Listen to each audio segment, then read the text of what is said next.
NUT principle. ये principle sales में सबसे इंपॉर्टेंट होता है। अगर आपने इसे समझ लिया तो आप इजीली सेल कर सकते हो। ना अगर फर्स्ट ऑफ ऑल आपने इसके पहले के पार्ट्स नहीं देखे हैं तो जाओ सबसे पहले उन्हें देखना, फिर इस लास्ट वाले पार्ट पे आना, ताकि आपको सब कुछ अच्छे से समझ में आए कि इसमें क्या है क्या नहीं है। अब हम बात करते हैं MTNUT प्रिंसिपल।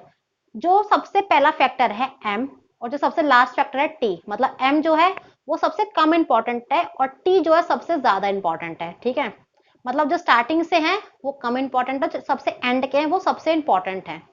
ये समझ के चलो। सबसे पहले तो M होता है मनी, नेक्स्ट T होता है टाइम, N होता है नीड के लिए और U होता है अर्जेंसी और T होता है सबसे एंड में ट्रस्ट के लिए। अब हम बात करते हैं ये क्या है भाई, ये मनी मतलब MTNU प्रिंसिपल होता क्या, हम बात करते हैं इस बारे में। M है मनी, मतलब आपका प्रोडक्ट चाहे कितना भी महंगा क्यों ना हो, कस्टमर उसे परचेज कर लेंगे। मनी इसमें सबसे कम फैक्टर होता है, मतलब अगर उन्हें बेनिफिट समझ में आ गया आपके प्रोडक्ट का तो वो आपसे परचेज करेंगे।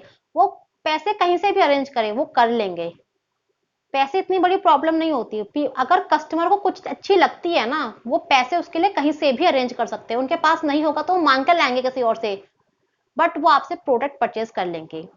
और इसीलिए मनी यहाँ पे जो ना सबसे कम इंपॉर्टेंट रोल प्ले करता है। और नेक्स्ट है हमारा टी मीन्स टाइम। अब टाइम क्या होता है, अगर कस्टमर को प्रोडक्ट परचेज करना, अगर उसके पास टाइम नहीं है, अगर उन्हें आपका प्रोडक्ट समझ में नहीं आएगा तो वो नहीं परचेज करेंगे, भले ही उनके पास कितना भी टाइम हो। और अगर उनको आपका प्रोडक्ट बेनिफिट लगा तो चाहे वो कितने भी बिजी क्यों ना हो, वो आपसे प्रोडक्ट परचेज कर लेंगे, वो टाइम निकाल लेंगे आपका प्रोडक्ट परचेज करने के लिए। तो इसीलिए टाइम भी यहाँ पे थोड़ा कम रोल प्ले करता है। अब हम बात करते हैं एन फॉर नीड।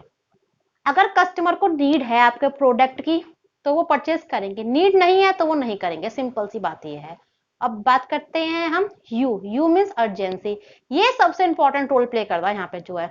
अगर कस्टमर आपका प्रोडक्ट परचेज करना चाहता है बट उसे समझ में नहीं, उसे लगता है कि भाई ये प्रोडक्ट शायद मैं कल परचेज कर लूँ, बाद में परचेज कर लूंगा, मतलब ठीक है, आपको क्या करना पड़ेगा, आपको आपके प्रोडक्ट की जो अर्जेंसी क्रिएट करनी पड़ेगी कि हाँ भाई ये प्रोडक्ट आपको जो ना इस टाइम लिमिटेड टाइम तक ही मिलेगा।